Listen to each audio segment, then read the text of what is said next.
कि नया तकिया बिछवना कि नया डिंडों के डोली हमारा तो लाइन में सुन रहा है कि नया डिंडों के डोली दीवार कि घेरा में सट के उलट के पलट के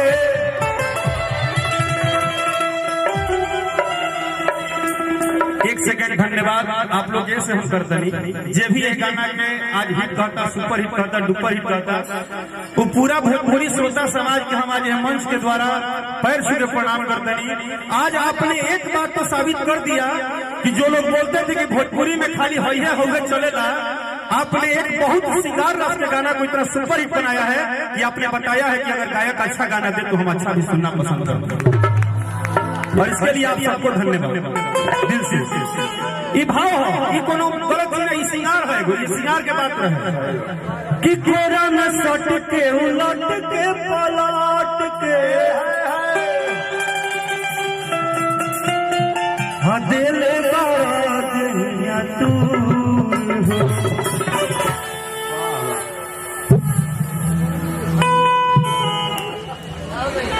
हम अपन जरिया पूरा गाना आज आज हम अपनी हीरोइन बुला रहे हैं। आइए मेरी हीरोइन अच्छा वाले क्या हो अरे मजा ये जो डांस कर रहा तो कोई नहीं करेगा। देखिए यार तो जानते तो क्वालिटी जानो यह तो छोटे बाबा है हम लोग काहे प्यार करते हैं यही तो है तुम सीधे दियो बढ़िया। हाँ हुक्म सीधे भाव देखिए अरे बाबा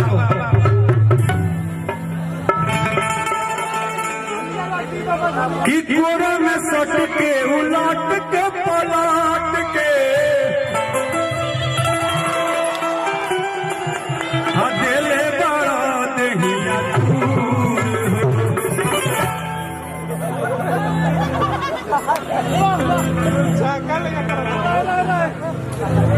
कि बिजली के तार में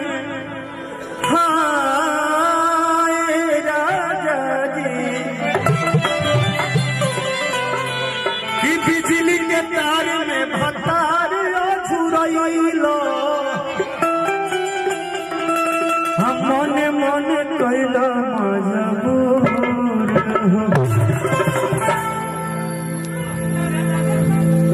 कि ऐसे जन सती कि तोरा होती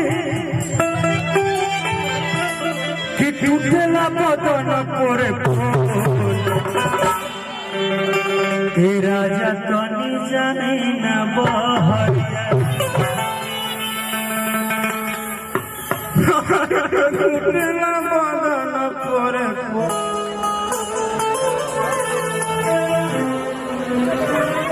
हम मान लो कोनो फॉर्मेलिटी वाला बात बहुत तो ठीक ना लगी ठीक ना, लेकिन एक बात हम का कभी पूरा सासाराम का हमारा लगता कि पूरा शाहबाद जानता कि अंकुश राजा के प्यार में राकेश मिश्रा बिक गई बड़ा पिछले न जाने कितना सालों से कि पूरा शाहबाद जाना था।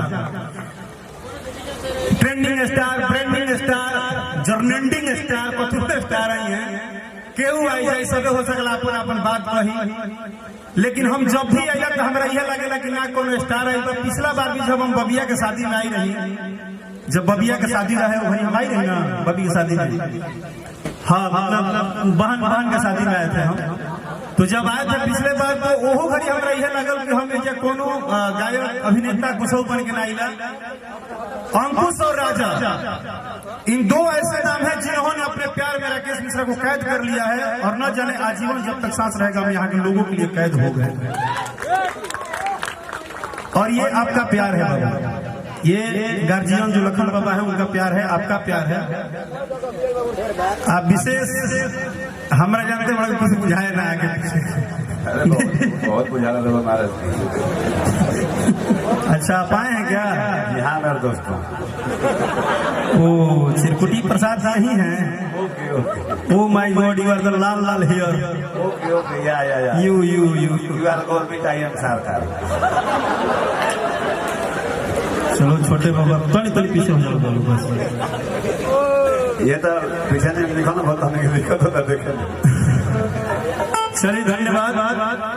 सबसे पहले यह धरती आकाश सृष्टि के मालिक भगवान पूरब पश्चिम दक्षिण उत्तर जितना भी दिशा होला 10 दिशा से हर जगह से यह दुआ मांगतनी कि जौन आज ई लड़का के तिलक पड़ल बा, जौन घर में खुशहाली आ रहा बा, जौन बहू आई है वह घर के प्रतिष्ठा आई है, और ये दोनों वर और वधू के ये पूरा सृष्टि के जितना भी जगह सुन रहा हो, अगर हमने की आवाज सबके तरफ से दुआ आशीर्वाद मिले और एक घर में एक नया खुशहाली आवे, घर में वो लक्ष्मी आवे, और ये हमारा घर की वो लक्ष्मी होता है। यही चलते आज हमारे क्या कह बहुत खुश बनी है।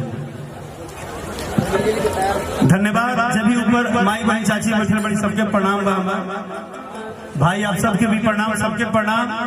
एगो छोटी मोटी ताली बजा के आशीर्वाद वाली हमारा के तरफ से बहुत बहुत धन्यवाद। अच्छा के तो कहत रहे कि राजा जाई ना बहरिया, लेकिन ओकरा बादो परसों एगो आइला तब तारा नहीं था अभी ध्या। हे राजा तू तो जवान हम लइका, ई वर्ल्ड वाइड कंपनी से परसों गाना रिलीज भइल बा कि बेरी बेरी छुअत रहइका।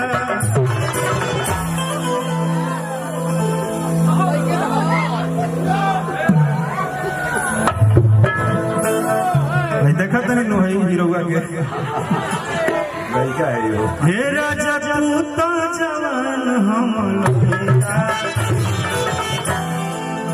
लड़का बड़ा तू लड़का ना कि लड़का बड़ा 13 महीना मेरे हमारे होता है।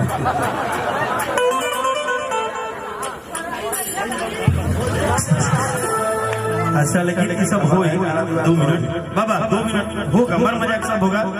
हम बोले ना कि सब लोग जब गा लिया तो हम इसलिए अस्ती थे कि हम घर में आए हैं। 2 मिनट खाली दे दीजिए, 2 मिनट दांती लगा ले बोलो बोलो 2 मिनट दांती लगाई तो तनिको ठंडा ना लगी, खाली गर्मी छकबे कर दी 2 मिनट खाली।